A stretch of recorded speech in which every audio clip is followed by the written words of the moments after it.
A nurse quietly slipped a note into my hand. "Your son is lying about your diagnosis." I stayed silent and pretended to be asleep. That night, my son walked in with documents for me to sign. I sat up, looked him in the eyes, and said something that made him drop everything and fall to his knees. Subscribe to the channel, leave your like and comment from which part of the world you are watching, get comfortable and relax, let's begin. The weight of the hand was the first thing I noticed.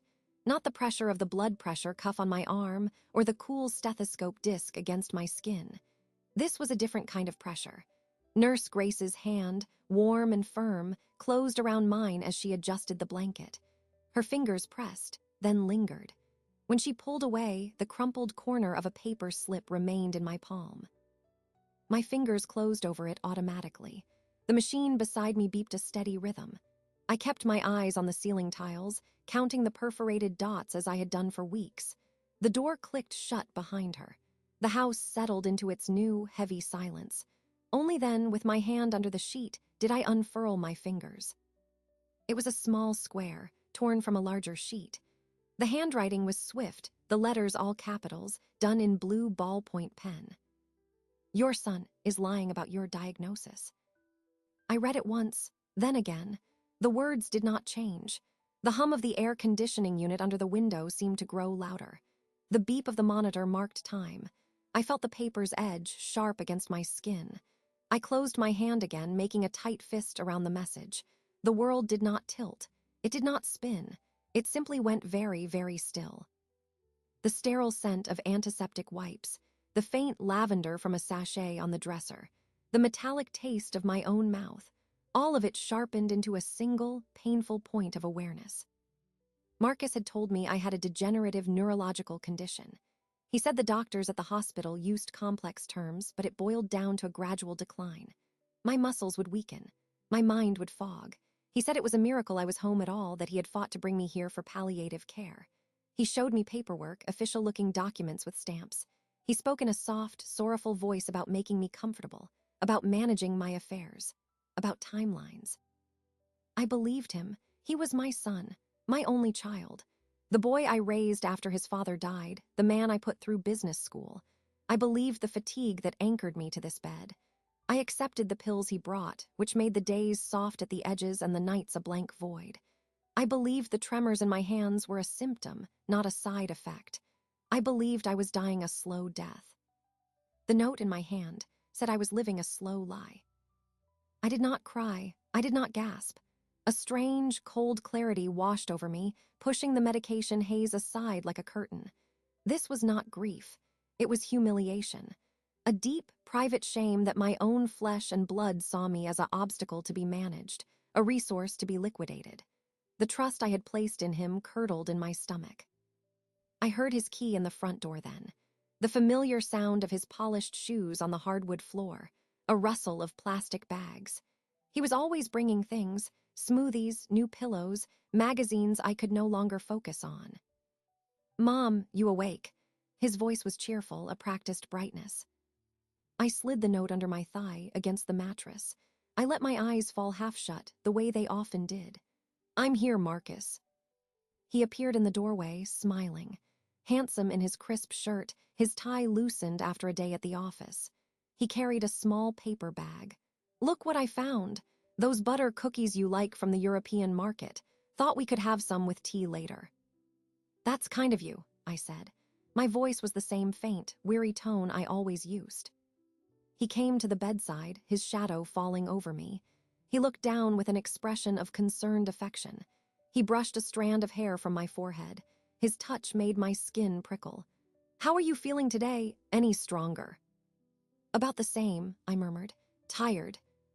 "That's to be expected," he said, nodding with grave sympathy. He pulled the room's sole armchair closer and sat, leaning forward. "I spoke to Dr. Evans's office today. They're sending over some updated forms for us to review, just some consent paperwork, continuity of care things. It's a lot of red tape, but we'll get through it together." He reached out and patted my hand. "I just want to make everything easier for you, Mom. You shouldn't have to worry about a thing." I looked at his face, searching for the boy I knew. I saw the same dark eyes, the same curve of his jaw. But the man looking back at me was a stranger performing a role. The charm was a tool. The concern was a script. "What kind of forms?" I asked, letting a note of confusion enter my voice. "Oh, just legalities," he said, waving a hand. "Power of attorney stuff, medical directives, standard things. It just means if you're too tired to make a decision, I can step in and do what's best for you. It's for your protection." The paper under my thigh felt like it was burning. My protection. That seems like a big step.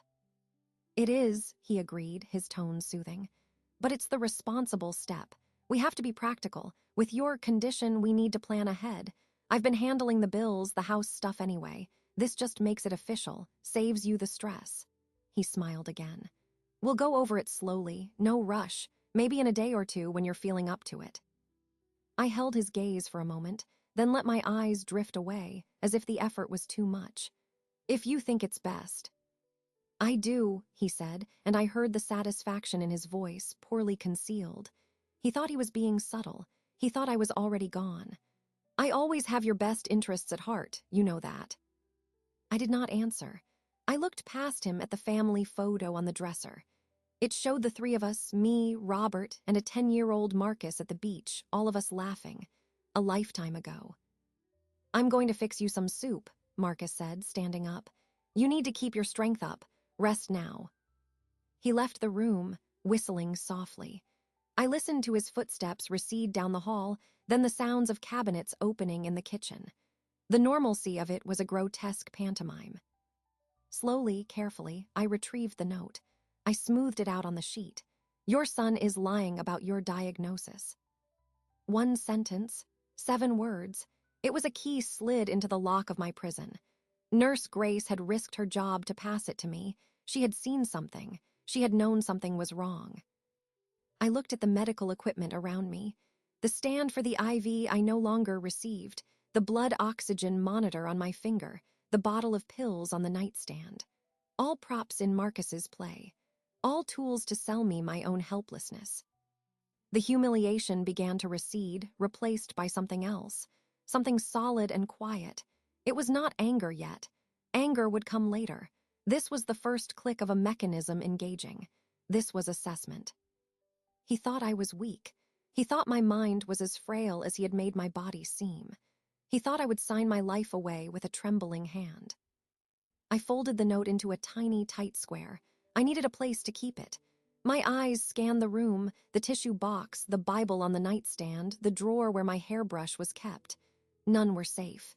He went through my things, I realized now. He tidied up. He monitored. I lifted the water glass from my tray. It had a heavy, weighted base. I pressed the folded paper into the bottom of the hollow base, then set the glass back down. It was invisible. It was safe. I leaned back against the pillows. The cold clarity filled me, pushing out the last of the fog. I was not dying. I was being killed, not with violence, but with paperwork and lies. Outside, the afternoon light was fading, casting long shadows across the room. The clock ticked. In the kitchen, Marcus was humming. I closed my eyes, but I did not sleep. I began to plan. The first thing I needed was proof. The second thing I needed was strength. The third thing I needed was to look my son in the eye and show him that his mother was not yet done. The game was on, and for the first time in months, I understood the rules. The planning required stillness first. I knew Marcus would return to my room that evening. It was his ritual. He would come to say goodnight, to adjust my blankets, to check the water glass. He performed these duties with the solemn air of a caretaker. That night, I would not be a participant in his performance. I ate the soup he brought. I took the pill he offered, placing it under my tongue while I drank the water. I would dispose of it later. I could not afford the haze. I needed the sharp edges of the world to remain. "You look tired, Mom," he said, taking the empty bowl. "I am," I agreed, letting my voice slur. "The days are long." "Just rest. That's the best medicine." He smiled, turning off the overhead light, leaving only the small lamp on the dresser glowing. "I'll be in the living room if you need anything, going over some bills." He left the door open a crack. A wedge of yellow hallway light cut across the floor. I listened to his footsteps, then the creak of the living room sofa, the faint murmur of the television. I waited. I counted the passing cars by the distant sound of their tires on wet pavement. I measured time by the slow arc of the headlight beams that slid across my ceiling. After an hour, I moved. I spat the pill into a tissue, folded it, and tucked it under the edge of the mattress. I reached for the water glass, removed the note from its base, and held it in my hand. The words were a physical truth. I needed an auditory one. I settled back, arranging my limbs in the familiar, limp posture of sleep. My breathing deepened. My face relaxed. I had been pretending weakness for weeks. Pretending sleep was a simpler task. The floorboard outside my room creaked. I did not stir. The door opened wider, casting more light into the room. I saw the shadow of him, tall in the doorway, through my barely open lashes. He stood there for a full minute, watching me, testing. I kept my breath even and slow. Satisfied, he stepped in. He did not come to the bedside. He went to my dresser. I heard the soft scrape of a drawer opening, the sound of papers being shuffled. He was looking for something. The will, perhaps, or the insurance documents. I had a safe deposit box key. He had asked about it months ago. I had told him it was at the bank with my wedding pearls. I heard a soft, frustrated sigh. He moved then to the small desk in the corner, the one I used to use for writing letters. His silhouette bent over it. A small LED flashlight clicked on, a focused beam. He was being careful. He thought I was unconscious. The first whisper was so low I almost missed it, the sound of his phone being dialed. Then his voice, a hushed, urgent murmur. "She's out for the night, yeah. The usual dose, no, she's fine." A pause. I heard the faint, tinny response of the person on the other end, but not the words. I know, Marcus whispered, his tone tense. "The timeline is tight. He said the cognitive assessments are the key. If we can get the doctor to confirm a decline next week, the power of attorney is airtight, the other documents are ready. I have the updated will draft. The beneficiary forms just need her signature." Ice formed in my veins. It was a precise, cold spread. Every word was a confirmation. Cognitive assessments. Doctor, signature, airtight. Another pause. He listened, then let out a short, quiet laugh. It held no humor. "Don't worry about her. She doesn't know what day it is. She trusts me completely. It's sad, really. But it's for the best. She wouldn't want to be a burden. I'm just making it easier." The hypocrisy was so vast it seemed to suck the air from the room. He was creating the burden. He was inventing the decline. And he was using my love, my trust, as the tool to do it. "Tomorrow," he whispered, "I'll bring the first medical consent form. It's generic. She'll sign it. It starts the paper trail. Yeah, I'll handle it. Just make sure your part is ready." He ended the call. The flashlight beam swept across the room once more, over my still form, then clicked off. He stood in the dark for another moment. I heard him breathe. Then his footsteps approached the bed. He stood over me. I could smell his cologne, the same one his father used to wear. The association was a physical pain. He leaned down. I felt his hand, heavy on my forehead, as if checking for fever. His touch was proprietary. It was the touch of an owner checking his asset. "Sleep well, Mom," he whispered, almost to himself. He left, pulling the door almost closed, leaving it just as it was. The wedge of light returned. I listened until I heard the door of his own room down the hall shut. Only then did I open my eyes. I stared into the dark. The coldness inside me had solidified into a core of resolve. He had given me everything I needed.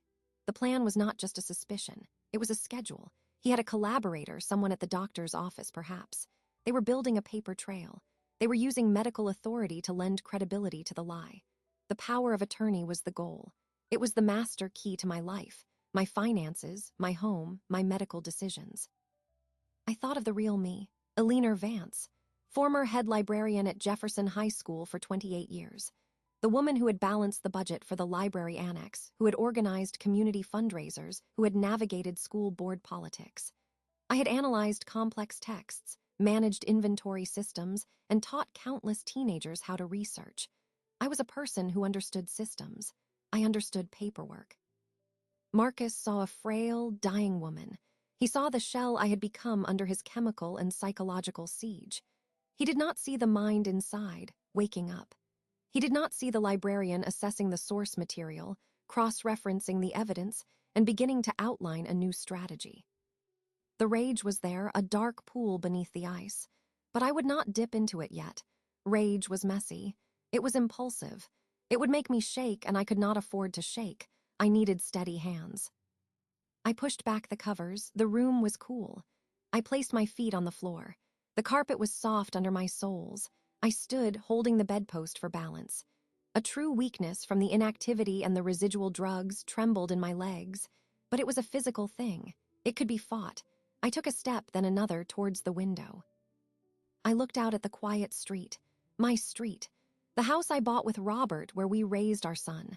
The maple tree Marcus climbed as a boy was there, its branches bare against the streetlight. This was not his to take. It was mine. I turned and surveyed my room, now a crime scene.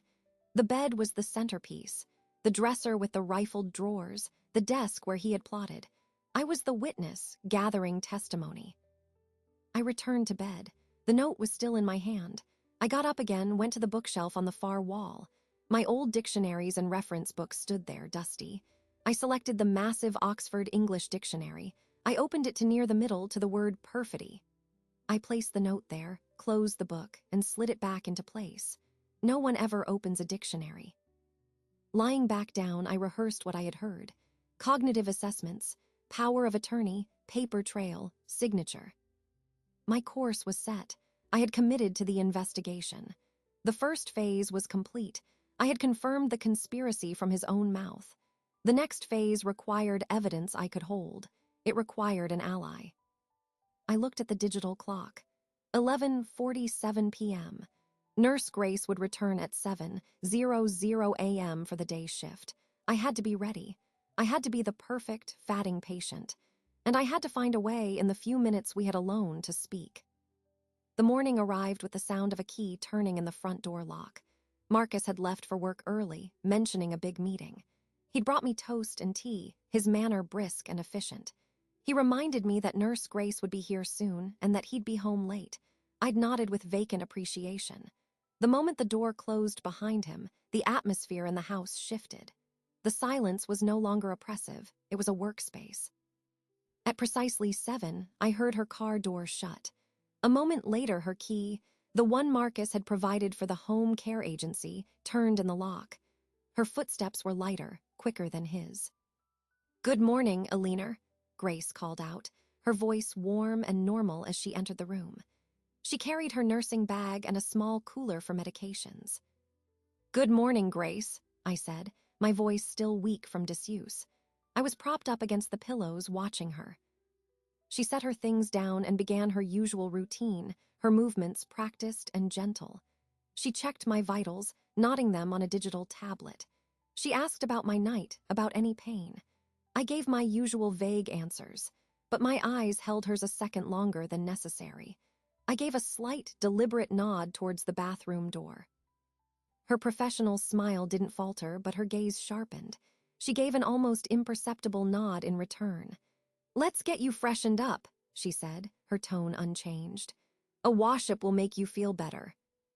She helped me out of bed, supporting my weight. My legs were unsteady, but the determination fueled them. We moved slowly to the attached bathroom. Once inside, she closed the door most of the way, leaving it open just a crack, as was protocol. Then she turned on the faucet in the sink. The sound of running water filled the small tiled room, a steady, covering white noise. She supported me as I sat on the closed toilet lid. Her hands were firm on my shoulders. She leaned close, her voice a bare whisper near my ear. "Did you read it?" "Yes," I whispered back, the word harsh. "Thank you." Her eyes searched my face, looking for hysteria, for panic. She saw only a cold clarity. It seemed to reassure her. "What has he told you is wrong with you?" "A degenerative neurological disease. Fatal. No treatment, just management." Grace's lips pressed into a thin line. She shook her head once, a quick, angry motion. She reached into the deep pocket of her scrubs and pulled out a folded printout. It was several pages thick. "This is your discharge summary and latest lab reports from the hospital. From my access, I should not have this." My hands trembled as I took it. This was not the tremor of illness. It was the tremor of anticipation. I unfolded the papers. The clinical language was familiar from my years of researching student health projects. I scanned the headings: admission notes, discharge diagnosis, follow-up plan. The primary diagnosis was not a degenerative monster. It was listed clearly: severe B12 deficiency with associated anemia and neurological symptoms, paresthesia, fatigue. I looked up at Grace. B12 deficiency. It can cause severe weakness, numbness, confusion, she whispered. It mimics serious disorders. It is completely treatable with injections. You were to start a course of them as an outpatient. I kept reading. The follow-up plan outlined B12 intramuscular injections weekly for a month, then monthly. Prognosis: excellent with treatment. Full recovery of neurological function expected. The words full recovery seemed to blaze off the page. I had been starving for a vitamin. My son had told me I was dying. He intercepted the follow-up calls, Grace whispered, her voice tight with anger. He told the clinic you were too frail, that you were in hospice care at home. He said he would handle it. He became your sole point of contact. I turned the page. There was a note from a neurologist, a consultation. It stated, patient presents with fatigue and mild tremor. No signs of degenerative process. MRI unremarkable for age. Rule out metabolic causes. I had seen none of this. Marcus had shown me different papers, I realized. Forged ones, or perhaps outdated ones from a different patient. He had created a reality and used my trust, my disorientation after the hospital, to cement it. The pills he gives me, I asked. Probably mild sedatives, to keep you lethargic, to make the symptoms seem worse. She took the papers back from my hands, her movements swift. I cannot leave these with you, it is too risky, but you have seen it, you know. I did know. The foundation of his entire lie was now exposed. It was not a terminal illness. It was a correctable deficiency. The humiliation returned, but it was quickly subsumed by a growing, furious sense of agency. I need proof I can keep, I whispered. Copies. I will get them, she said, but it will take a day or two. I must be careful. She looked at me, her expression grave. What will you do? I will get better, I said, the words simple and absolute. And I will need a witness when the time comes. She understood. She was risking her license already. To be present for a confrontation was a greater risk. She studied my face, the sharp intelligence in my eyes that Marcus had chosen to ignore. She saw the mother, not the patient. He does not deserve you, she said quietly. It was not a platitude, it was a clinical assessment. The financial things, I said.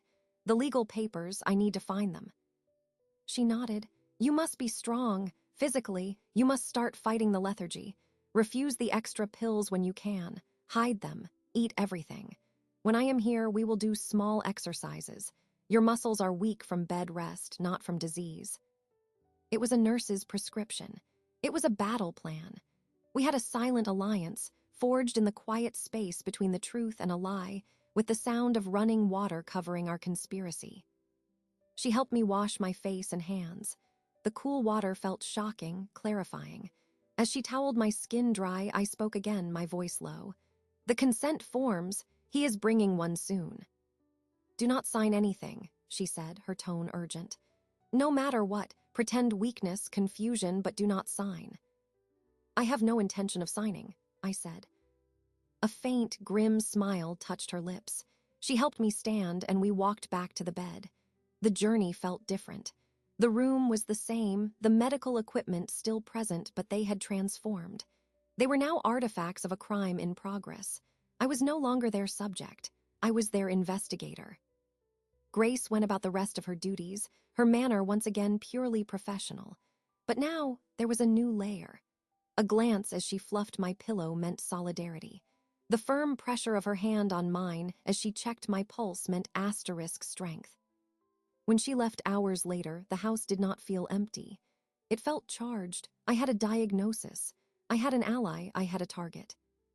I looked at the bottle of pills on my nightstand. I opened it, shook 2 into my palm, and studied them. Small, white, unmarked. I placed them back, all but one. That one I hid away with the others from previous nights, my stockpile of evidence. Then I reached for the toast Marcus had left, now cold. I ate every crumb. I drank all the water. This was not sustenance. It was fuel. The quest for proof had begun with a slip of paper. It had now escalated to a medical file. The next step required me to leave this room. It required me to look in the one place Marcus might not think I could reach, the closet. The closet door was across the room. It was a standard distance of perhaps 12 feet. For the past several weeks, it might as well have been on another continent.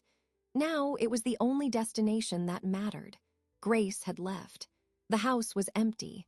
Marcus would not return for hours. This was my window. I pushed back the covers. The air was cool on my legs. I placed my feet on the floor, gripping the edge of the mattress. My muscles protested, soft and unused. I thought of the medical file. Full recovery expected. This was not a symptom. This was disuse. I could fight disuse. I stood. A wave of lightheadedness passed over me. I waited, breathing slowly until it receded. I took a step, then another. My gait was slow and shuffling, my hand trailing along the wall for support. The carpet fibers were rough under my thin socks. Each step was a conscious effort, a recalibration of balance. I was a toddler learning to walk again, but my mind was decades older, focused and sharp. It took me 3 minutes to cross the room. I stood before the closet door, my breath coming in short puffs. The simple white door with its brass knob was a barrier. I turned the knob and pulled. The inside was a capsule of my old life. Neat rows of blouses and slacks, a few dresses for church, shelves of sweaters. On the floor were shoes, organized in their racks.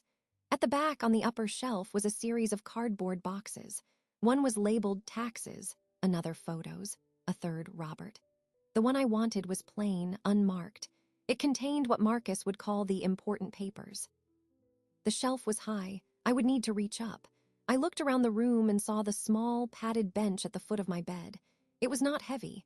I shuffled back to it, gripped the edge, and dragged it across the carpet. The sound was loud in the silent house. I stopped, listening for any reaction from a neighbor, but there was none. I positioned the bench in front of the closet opening. Climbing onto it was the next challenge. I held the doorframe, placed one knee on the bench, and pulled myself up. I knelt there, steadying myself. The box was within reach. I lifted it by the cardboard flaps. It was lighter than I expected. I carefully brought it down, holding it against my chest, then slowly lowered myself to sit on the bench with the box in my lap. Dust motes floated in the air, stirred by the movement. I opened the flaps. The familiar smell of paper and old ink greeted me. Here was the deed to the house, our marriage certificate, Robert's death certificate, my will. The last one I had signed was over 5 years ago after Robert passed. It left the house and a trust to Marcus, with some specific bequests to my sister's children and a donation to the Library Association. It was simple. It was fair. I set it aside. Beneath it were insurance policies, life insurance. I had one through the school district. The beneficiary was Marcus, with a secondary to my sister. I flipped to the most recent statement. The policy was active. The value was unchanged. Then I found a newer folder, one I did not recognize. It was a sleek, legal-sized accordion file, dark blue. It was not mine. I opened it. The top document was a will. The header had my name, Alina Marie Vance. It was dated 6 weeks prior. 6 weeks ago, I had been in the hospital, heavily sedated, confused. I began to read. This will was radically different. It named Marcus as the sole beneficiary and executor. It omitted my nieces and nephew entirely. It revoked all prior wills. The language was legalese, but its intent was naked. It transferred everything to him, unconditionally. My hands were steady. I turned to the signature page. There was my signature, or a version of it. The looping E, the sharp V, it was a good forgery. Very good. It would likely pass a casual inspection. But I knew my own hand. The pressure was wrong. The line was just a hair too deliberate, lacking the fluid rhythm of my true signature. The notary seal was present, stamped and signed by someone whose name I did not recognize. Beneath that was a durable power of attorney document, also dated recently, also with the same forged signature, granting Marcus comprehensive authority over my finances and property. Next was a healthcare proxy form, nomming him as my sole decision-maker. Then came the insurance documents, change of beneficiary forms.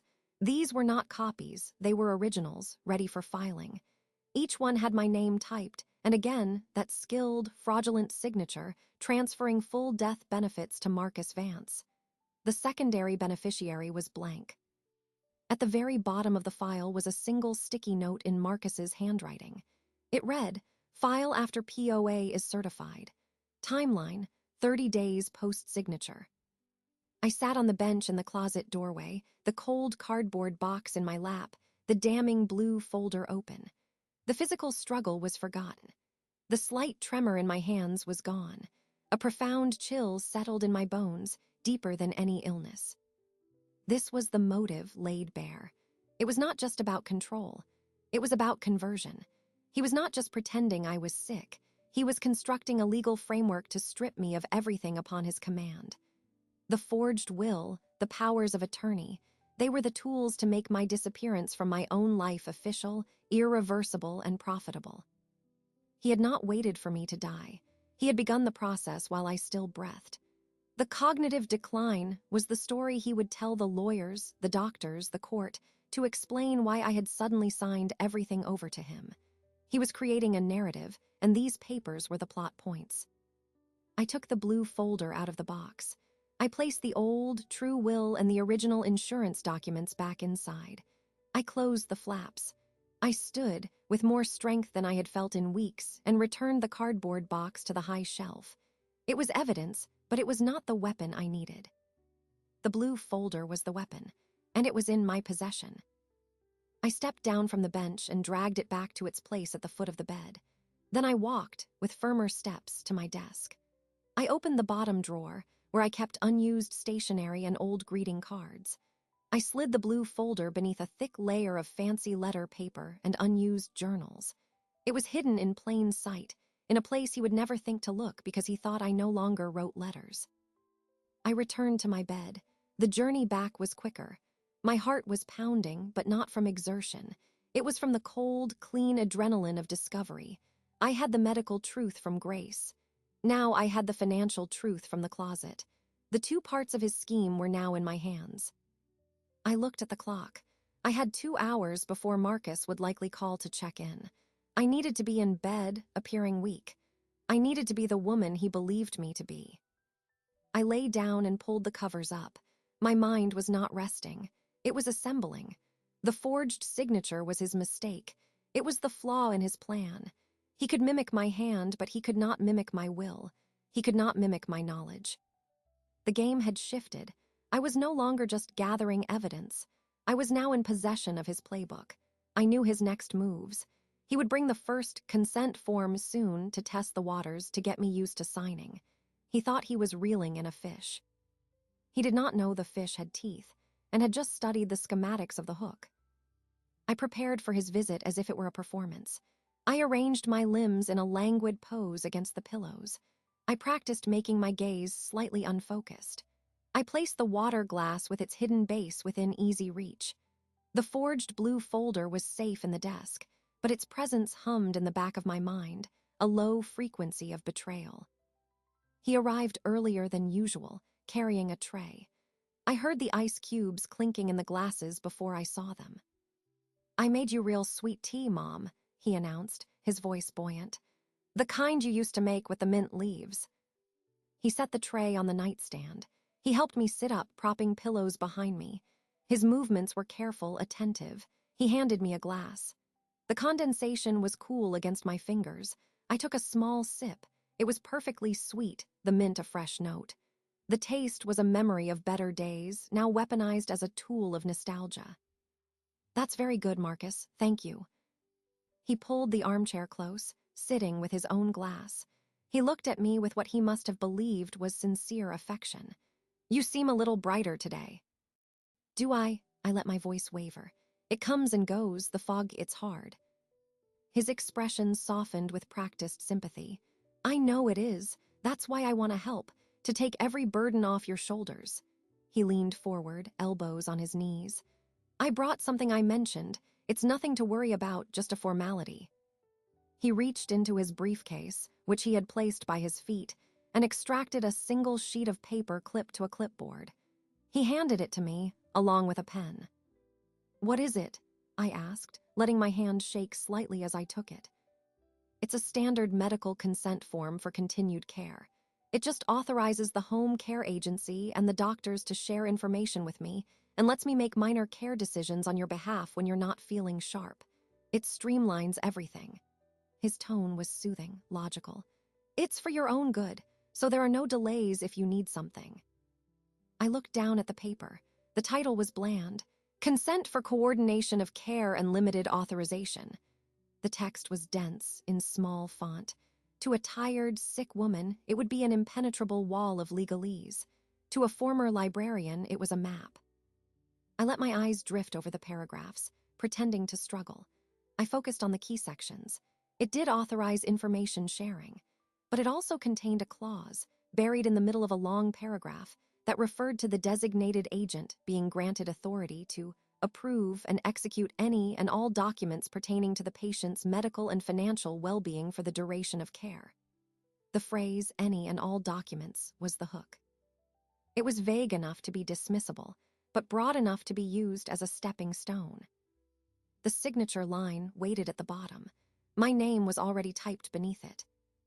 "It looks complicated," I murmured, letting the paper droop in my hand as if it were heavy. "It's just bureaucracy," he said, a hint of impatience bleeding through his calm. He covered it quickly with a smile. "Here, I'll hold the clipboard for you. You just need to sign at the bottom. Then you can rest." He reached out and steadied the clipboard. He pointed to the line with the tip of his pen. His proximity was stifling. I could smell his cologne and the faint scent of his aftershave. I took the pen. I held it loosely as if unsure of its weight. I touched the tip to the paper. I looked at the line, then up at him, feigning confusion. "This is the right place." "Right there, Mom, just like you always do." His eyes were fixed on the point of contact between pen and paper. I made a small, shaky mark, not a letter, just a dot. I hesitated, pulling the pen back. "I don't know, my head is cloudy. Shouldn't someone else look at this? A lawyer." His jaw tightened almost imperceptibly. His smile remained, but it grew stiff. "Mom, a lawyer would just charge you thousands to tell you the same thing. It's a standard form. I've already had it reviewed. It's to protect you." His voice took on a gentle, chiding tone. "You need to trust me. I'm only trying to help you."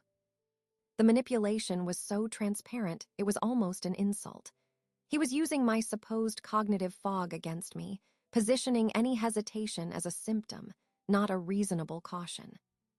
I let my shoulders slump, a picture of weary defeat. "You're right. I'm just tired of all this paper." I placed the pen tip on the line again. "I know," he coaxed. "Just sign and it's done. Then we can enjoy our tea." I began to write. I formed the first loop of the E in a leaner. I made it slow and unsteady. Then I stopped, letting the pen drag a faint line. I coughed, a weak, rattling sound, and let go of the pen. It clattered onto the clipboard. "I'm sorry," I whispered, closing my eyes. "The light, it's making my eyes water. I feel dizzy." I heard his sharp intake of breath, a suppressed sigh of frustration. He waited a moment. It's okay. We can try again later, no rush." His words were kind, but his tone was flat. I kept my eyes closed, listening. I heard the sound of the paper being unclipped from the board, the rustle as he put it back into his briefcase, the definitive click of the latches. "You rest now," he said, his voice back under full control, smooth and caring. "We'll try again tomorrow or the next day, whenever you're stronger." I nodded weakly, not opening my eyes. "Thank you, Marcus." I listened to him gather the tray, his footsteps leaving the room. The door clicked shut.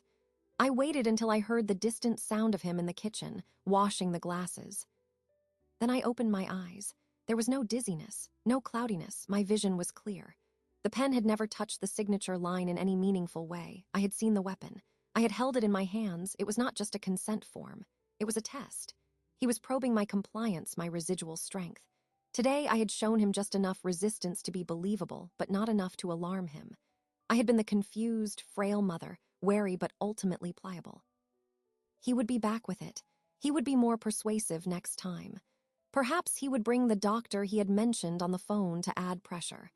The direct attempt at manipulation had occurred, and I had navigated it. I looked at my hands, now still on the sheets. They were the same hands that had found the forged will. The same hands that would need to be steady for what came next. He thought the weapon was his document, his lies, his control. But the real weapon was the truth. And I was now loading it, bullet by bullet. The medical truth, the financial truth, the truth of his own words whispered in the dark. All I needed was the right moment to take aim. The sweet tea had left a cloying aftertaste in my mouth. I reached for the water glass, took a long drink, and washed it away. The house was dark. The green glow of the digital clock on the nightstand read 2:17 a.m. Marcus was asleep down the hall. The world outside was silent. I was wide awake. The failed signing attempt had been a skirmish. It had given me valuable intelligence. His impatience was growing. His need for the paperwork to be completed was pressing on him. I could use that pressure. I could shape it into a trap. Lying there in the dark, I began to construct the confrontation. It would not be a screaming match. Shouting was what he would expect from a betrayed, hysterical woman. It would give him an excuse, her illness, her confusion. My anger was a deep, cold pool, but I would not draw from it in the moment. I would draw from clarity. I rehearsed it in my mind. I would need to be sitting up, not lying down. I would need to meet his eyes and hold them. My voice would need to be steady, quiet, devoid of the tremor I had so carefully practiced. I would say one sentence first, a sentence that would stop his heart. I played with the phrasing, testing each word for weight and impact.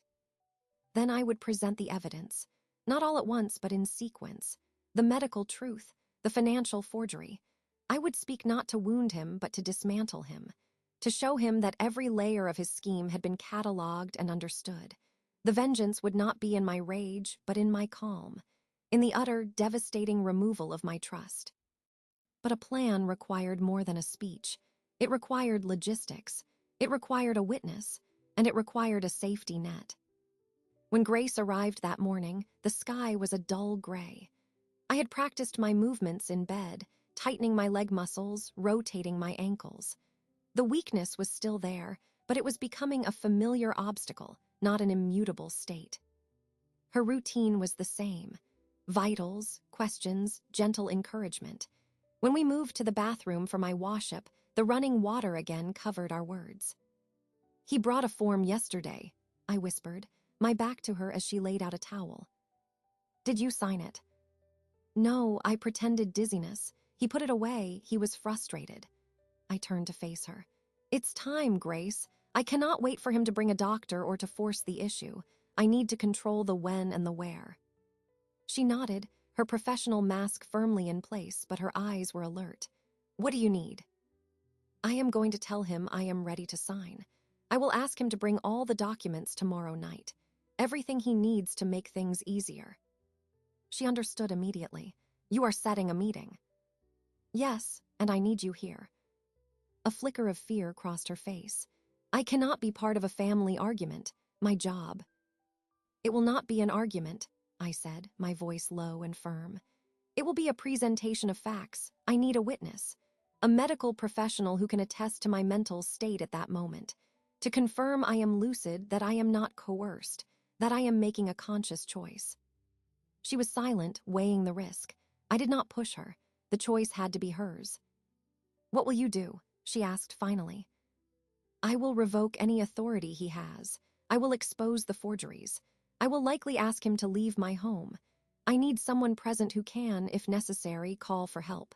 Not for me, for him, or to validate my account if he later tries to say I was unstable." She looked at me, really looked at me. She saw the woman who had been a librarian, a manager, a mother. She saw the steel. "I get off at 6, she said slowly. "I could forget something, come back at 7 for my notebook. It would give me a reason to be at the door." "That would be perfect," I said.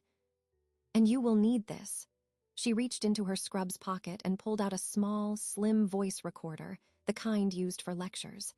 It is old, but it works. If you can have it on somewhere nearby. It is not legal for court in all cases, but it is for your own record, to remember exactly what was said.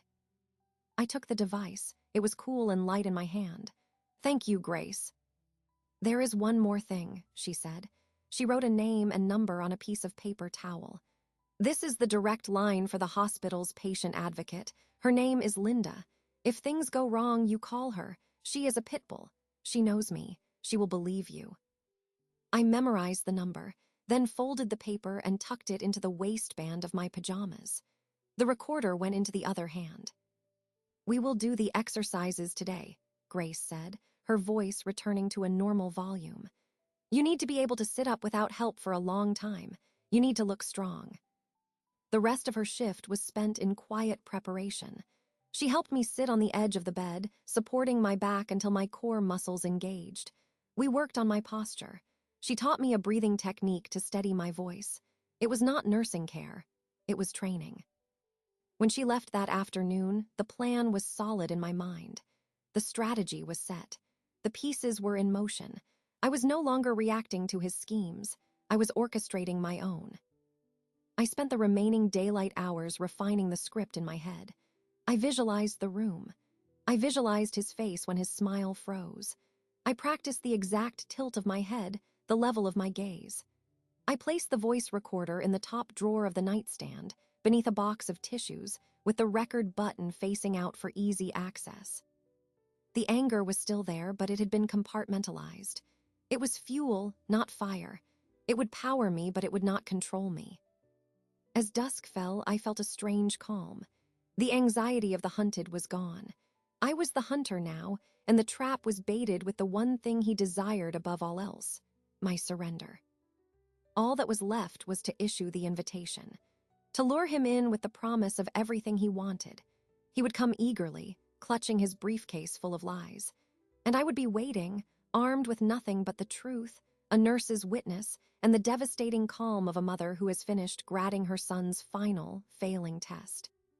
He called in the late afternoon, as was his new habit. The phone on the nightstand rang, a shrill sound in the quiet room. I let it ring 3 times, composing my face into weary acceptance before I answered. Hello. Mom, just checking in. How are you feeling? His voice was coated with concern. Tired, Marcus, just so tired. I let the words drag. All this, it's too much. I know, but we'll get through it. I'm on my way home. I'll make us some dinner. That's fine. I paused, letting a sigh travel through the receiver. Marcus. Yes, Mom. I closed my eyes, not in fatigue, but in focus. This was the casting of the line. I've been thinking about what you said, about making things easier. His voice immediately became more attentive, a hunter hearing prey stir. Yes. I don't want to fight it anymore. The papers, the confusion, I just want it over with. I injected a note of defeated resignation into every syllable. If signing those papers means peace, means you can take care of everything without me having to think, then I should just do it. There was a brief silence on the other end. I could almost hear the calculations clicking behind his forehead. You're sure? You don't sound like yourself. Perfect.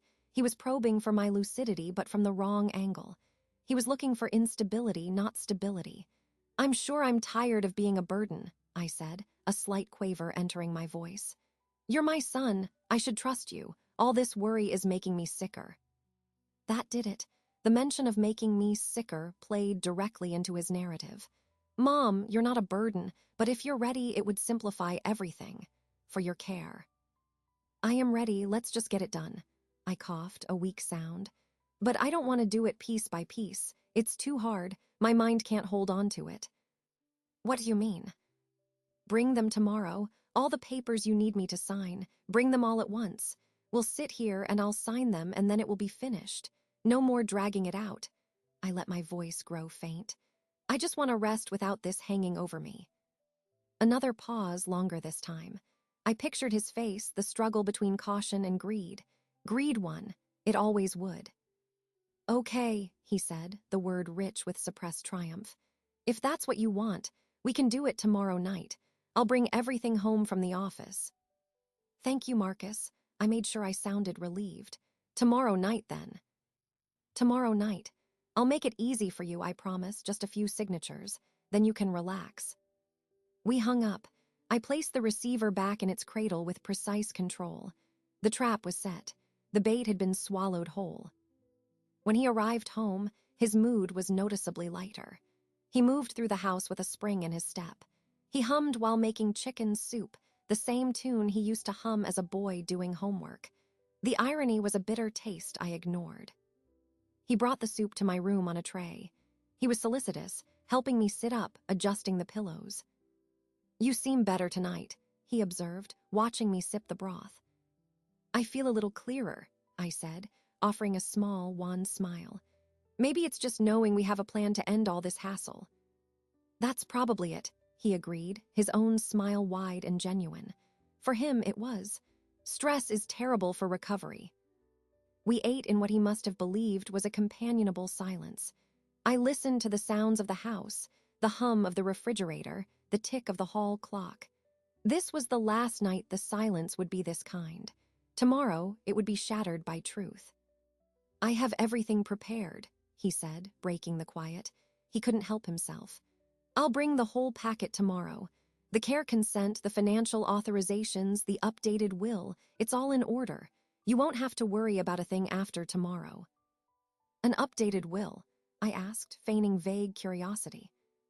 Just a small update, to reflect current values, standard practice. He waved a hand, dismissive. Nothing for you to be concerned about. I suppose you know best, I murmured, looking down into my soup. I do, Mom, I really do. He reached over and patted my hand. His touch was warm, confident, the touch of a man who has already won. He took the tray away. At the door, he turned. Get a good sleep. Big day tomorrow. His eyes shone with an eager light. It was the look of a child on Christmas Eve anticipating presents. Good night, Marcus. The door closed. I listened to his retreating footsteps. I then reached for the nightstand drawer. My fingers found the small voice recorder. I took it out, held it in my palm. I pressed the record button. A tiny red light glowed. I spoke into it, my voice barely a whisper. Test, today is Tuesday. I, Alina Vance, am of sound mind. I have just asked my son, Marcus Vance, to bring all legal and financial documents for my signature tomorrow night at approximately 7 o'clock. I have done this of my own free will, as part of a plan to confront him about his forgery and fraud. This recording is for my own records. I stopped the recording. I played it back. My voice was steady, clear, and calm. It was the voice of a woman in control. I placed the recorder back in the drawer, the red light off but ready. The calm I felt was not peace. It was the absolute stillness of the apex predator, settled in perfect camouflage, waiting for the prey to step into the clearing. He believed tomorrow would be the end of his problems. He believed he would walk out of this room with the keys to my life in his briefcase. He was correct about only one thing. Tomorrow would be an ending. But it would be the ending he deserved, not the one he had written for me. The pretense was almost over. All that remained was the final act. The day stretched, taut and silent. I performed the rituals of the sick room with mechanical precision. I ate the breakfast Marcus left. I took the pill he offered and later disposed of it. I practiced sitting up without support, holding the position until my muscles burned. The digital clock numbers seemed to change with reluctance. Every passing hour was a step closer to the edge of the cliff I had chosen to walk. At precisely 1 o'clock, I heard Grace's car. The sound of her engine cutting off was a signal. My heart, which had been beating a slow, steady rhythm of resolve, picked up its pace. This was the final preparation. The last pieces were about to be put into place. She came in with her usual calm demeanor, setting down her bag. Good afternoon, Alina. How are we today? The same, I said, using my weary voice. But my eyes held hers, and I gave a single, slow blink of acknowledgement. She went through her checks. Blood pressure, pulse, temperature. She noted them without comment.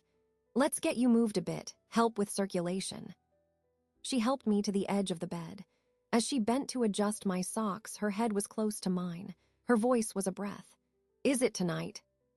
"Yes, 7 o'clock."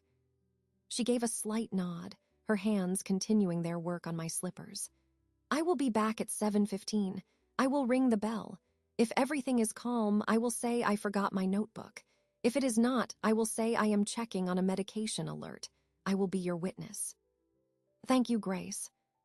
She helped me stand for a moment, supporting me as we took 2 shuffling steps. It was part of the therapy, but today it felt like a march. When I was seated again, she busied herself with straightening the sheets. From the pocket of her scrubs, she withdrew 2 items. She placed them on the bed beside my thigh, covering them with the edge of the blanket. "The first is a voice memo," she whispered, her back to the door. "On my phone, I recorded a statement. I said my name, my credentials, the date. I stated that I have reviewed your true medical file, that your diagnosis is a treatable B12 deficiency, and that in my professional opinion, you have been the victim of medical misinformation and potential financial exploitation. I said you are lucid and capable of making your own decisions." I felt a surge of something so profound it threatened my composure. It was not warmth. It was validation, an expert witness. "That is more than I asked for." "It is the truth," she said simply. "It is what I should have done officially weeks ago, but this way you have it. You can play it if you need to." She tapped the second item, a small, outdated cell phone, the kind called a burner. "This is my old phone. It has one number programmed into it. Speed dial 1. It is Linda, the patient advocate. It has a full charge. It will work. If you need help, you press that button. She will answer. She knows the situation in broad strokes. She is expecting a possible call." I picked up the phone. It was light, a simple black rectangle, the most powerful weapon in the room. I slid it under the mattress near the head of the bed, my movements slow and concealed by the blanket. The voice memo was on her personal phone. She opened the audio app, found the file, and set it to be ready to play. She placed her phone on the nightstand, partially hidden behind the lamp base. "It is here. You only need to press play. The volume is high." "I don't know how to thank you," I said, the words inadequate. "You get your life back," she said. "That is the thanks." She reached out and squeezed my hand, a firm, quick pressure that spoke of solidarity and courage. Then her hand was gone, back to professional duties. The rest of her shift passed in a blur of routine. She helped me with exercises, her instructions clear and loud for anyone who might be listening. She spoke about the weather, about a new recipe. Normal things. The undercurrent of our conspiracy was invisible. When she was ready to leave, she spoke at normal volume. "Remember, Alina, your strength is coming back. Keep taking the nutrition drinks. Rest well tonight." "I will, Grace. Thank you for everything." She gave me a final, professional smile, picked up her bag, and left. I heard the front door close. The house settled around me again, but it felt different. It was fortified. I waited until I was sure she was gone, then retrieved the small phone from under the mattress. I held it. I pressed the button to light the screen. One number. I practiced pressing the speed dial without actually making the call. My finger knew the motion. I looked at her phone on the nightstand. I reached over and pressed play just for a second. Her voice filled the silent room, clear and firm. "My name is Grace Okoro, registered nurse. Today's date is..." I stopped it. The sound was a tangible shield. All the pieces were now in position. The medical truth contained in Grace's recording and my own knowledge. The financial truth, the blue folder of forgeries in my desk. The recorded evidence of his plans on the voice recorder in the drawer. The witness returning at the crucial moment. The escape line in the form of the small phone. I had thought of everything. I had planned for his anger, his denial, his collapse. I had planned for my own physical and legal safety. The strategy was complete. The only variable left was Marcus, his reactions, but even those I had anticipated.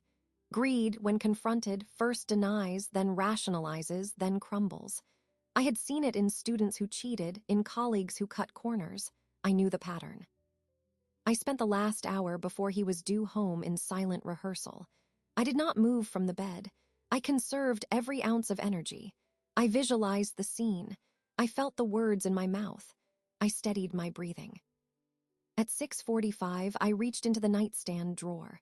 I turned on the voice recorder and placed it back, partly obscured but with its tiny red light glowing, a digital eye witnessing what was to come. I adjusted the pillows behind me, not for comfort, but for height and posture. I smoothed the sheets over my lap. My hands were dry and steady. I was no longer Eleanor Vance, the invalid.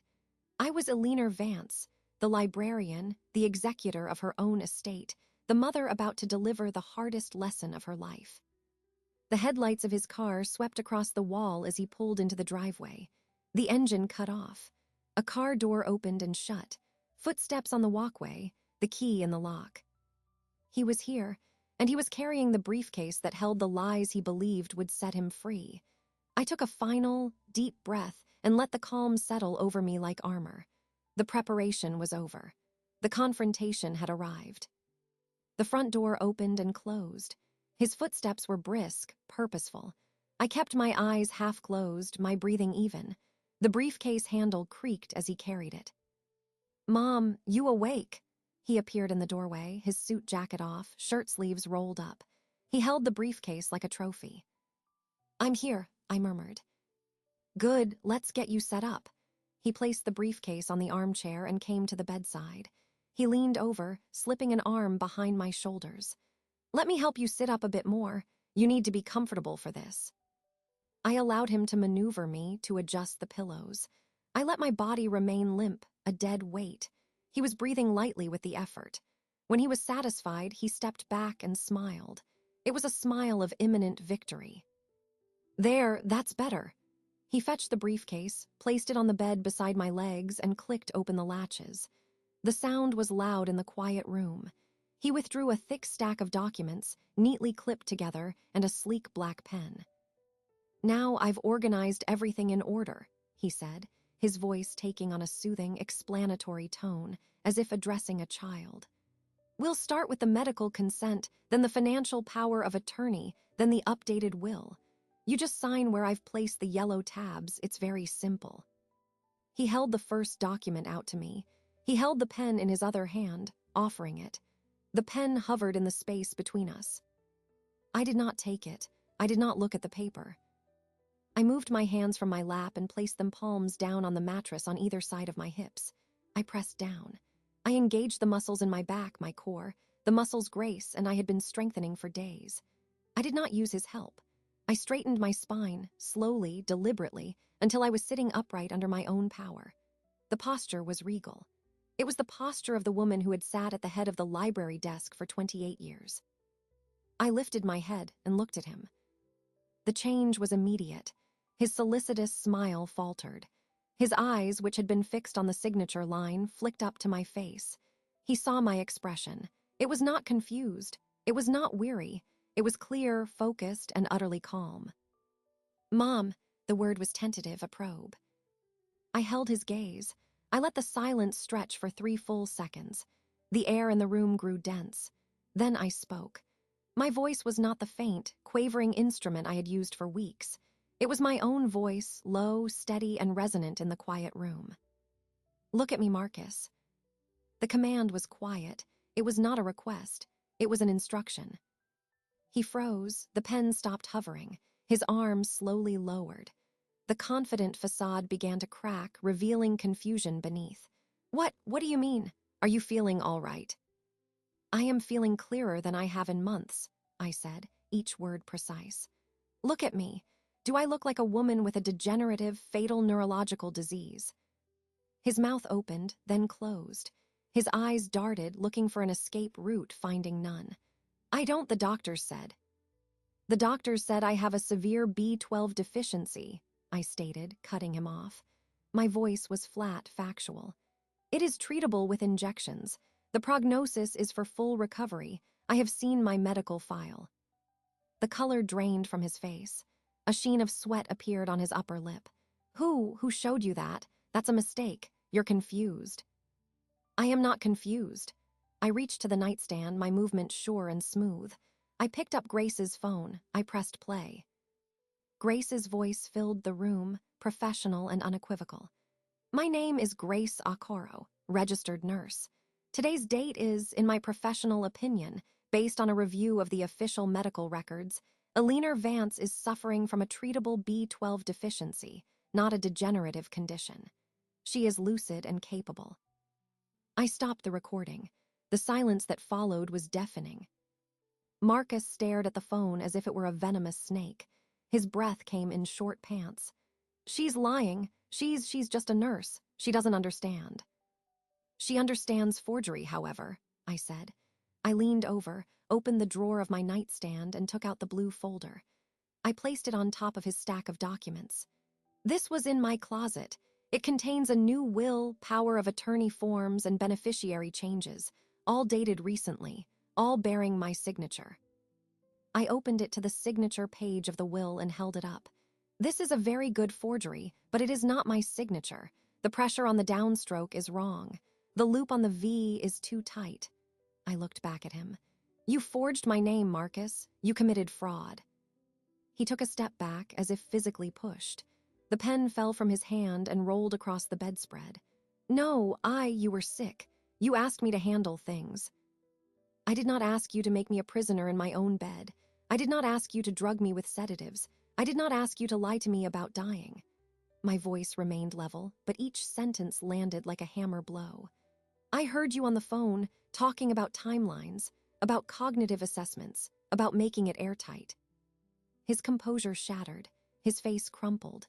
He was no longer the handsome, confident man. He was a boy caught in a terrible lie. Mom, please, you have to understand, I was in trouble, debts. I was going to lose everything. I was scared.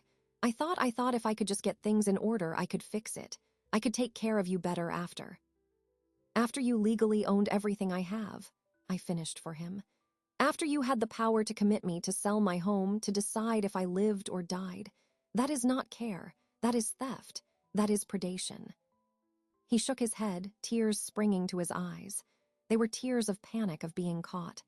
I love you, I do. I made a mistake. A terrible mistake. A mistake is signing the wrong date. What you did was a calculated, prolonged campaign of exploitation. I looked at the briefcase, the papers, the fallen pen. You brought the tools of my destruction to my bedside and asked me to bless them. The doorbell rang, a clear, sharp sound. I did not break eye contact with him. That will be Nurse Grace. She forgot her notebook. She will come in. She will see this. She will be a witness to the fact that I am of sound mind and that you are holding forged documents. He followed my gaze to the papers on the bed, to the damning blue folder. He looked at his hands, empty now. He looked back at me, and in his eyes I saw the final, devastating realization. He had lost, not just the money, the house. He had lost his mother. He had destroyed her trust, and in doing so, he had destroyed his own place in the world. The bell rang again. You should answer the door, Marcus, I said, my voice still calm, still cold. And then you should sit down. We are not finished. He did not move. He stood frozen, staring at me as if I had transformed into a stranger. The doorbell rang a third time, insistent. Answer the door, Marcus, I repeated, my voice leaving no room for negotiation. The command broke his paralysis. He turned and walked out of the room, his shoulders slumped. I heard the front door open, the muffled sound of voices. Grace's tone was polite, professional. I'm so sorry to bother you. I left my notebook this afternoon. It has my shift notes for tomorrow. It's fine, Marcus said, his voice hollow. A moment later, Grace appeared in the doorway. She carried a small, plain notebook. Her eyes took in the scene, me sitting upright with severe posture, the documents scattered on the bed, the open briefcase. She gave me a slight, almost imperceptible nod. Alina, I apologize for the intrusion, she said, her voice clear in the quiet room. No apology necessary, Grace. Please come in. You are a welcome presence. I gestured to the armchair. She entered and sat, placing the notebook on her lap. She did not look at Marcus, who had followed her back in and now hovered near the foot of the bed, a ghost in his own home. The silence gathered again, thick and heavy. Marcus finally broke it, his words tumbling out in a desperate rush. Mom, please, let's talk about this, just you and me. We can fix this. There is nothing to fix, I said, turning my gaze back to him. The damage is done. The only task remaining is to determine the consequences. I shifted slightly, my hands still firmly planted on the mattress, anchoring me. Sit down, Marcus. He looked at the armchair, now occupied by Grace. He looked at the floor. Then his legs seemed to give way, and he sank to the carpet, his back against the bed frame. The image of my handsome, successful son reduced to a crumpled figure on the floor was not satisfying. It was simply factual. It was the natural result of his actions. I began to speak, my tone that of a librarian explaining a straightforward but serious matter. This is the situation. You have committed fraud through forgery. You have attempted to obtain power of attorney under false pretenses. You have deliberately misrepresented my medical condition to me and to medical professionals, interfering with my treatment. Nurse Grace is a witness to my mental capacity and to the evidence. I have recorded our previous conversations. I have secured copies of my true medical records. I paused, letting each point settle. He had buried his face in his hands. I have two choices, I continued. I can contact the police and the district attorney's office tomorrow morning. I can file a report for fraud, elder abuse, and forgery. The evidence will be submitted. You will be prosecuted. A ragged sob escaped from behind his hands. Grace sat perfectly still, a neutral observer. Or, I said, you can choose a different path. He lifted his head, his face streaked with tears. He looked at me with a wild, hopeful horror. You will leave this house tonight. You will take only your personal clothing and toiletries. You will leave the keys. You will not return unless I explicitly invite you, which I do not foresee. You will cease all contact with my doctors, my bank, and anyone else involved in my affairs. I leaned forward slightly, ensuring he heard every word. You will sign a document, prepared by my lawyer, stating that you relinquish any claim as executor or beneficiary under any will other than the legitimate one from 5 years ago. You will confirm in writing that the recently forged documents are null and void. You will provide a full written account of your actions, including the name of the person at the doctor's office who assisted you. Mom, you can and you will, I stated, my voice flat. If you do not, I will pursue the first option. I will not hesitate. There will be no further discussion. He stared at me, his breath hitching. He was searching for the mother who would forgive him, who would soften. That woman was gone. In her place was the head librarian, assessing the damage and implementing a restoration policy. What about the debts? He whispered. Your debts are your responsibility. They are not mine. You are a grown man. You will deal with them. I said it without malice. It was a simple statement of fact. He looked broken, truly broken. The weight of his shame, the totality of his loss, crashed down upon him. He began to cry in earnest, deep, shuddering sobs that shook his frame. He was mourning the loss of his inheritance, his home, his status. But more than that, he was mourning the loss of his mother's love, which he had traded for a handful of paper and lies. I watched him. I felt no pity. Pity had been extinguished by the calculated betrayal. What I felt was a final, severing clarity. This was my son, but he was also a criminal who had targeted me. The two facts coexisted, separate and irreconcilable. Grace, I said, turning to her, would you be willing to stay while he packs a bag, and to be a witness when the lawyer comes tomorrow? Of course, she said. Thank you, I looked back at Marcus. Get up, go and pack, you have 1 hour. He dragged himself to his feet. He did not look at me again. He shuffled from the room, a broken man. I heard his bedroom door close down the hall. The room was quiet. The only sounds were the hum of the electronics and the distant rustle of him moving in his room. Grace let out a long, slow breath. You were remarkable, she said quietly. I was necessary, I replied. I looked at the documents strewn across my bed. I reached out and gathered them, the forged will, the powers of attorney, the consent forms. I held the stack in my hands. Then I opened my fingers.